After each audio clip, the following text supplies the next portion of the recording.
These days in Destiny 2, there are fewer matchmaking issues than there used to be.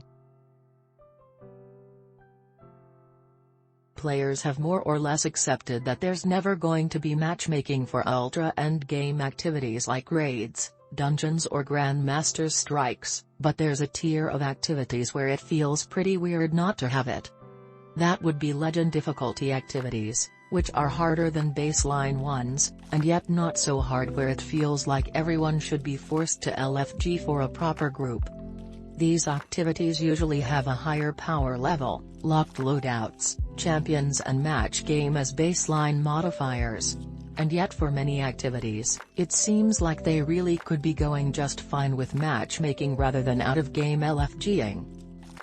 I was surprised to see Bungie's DMG chime in with a lengthy comment on the philosophy behind this, and I thought I'd analyze his response.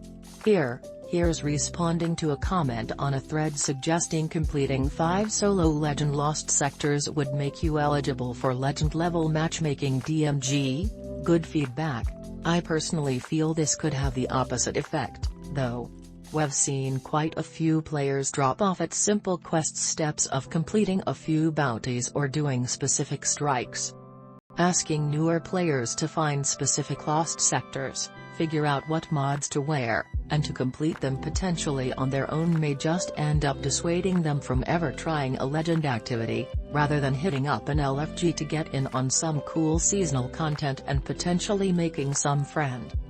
I do agree that I'm not sure the way to go here is some sort of legend lost sector requirement, and I think he's right about the effect this could have.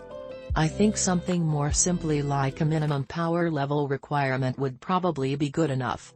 DMG, locked loadouts can be tricky business. While many of us on this subreddit are highly proficient in crafting loadouts and understanding what needs to be equipped before launching in, many players need the LFG component so party leaders can walk them through what mods to equip and what steps would be key to success in the long run.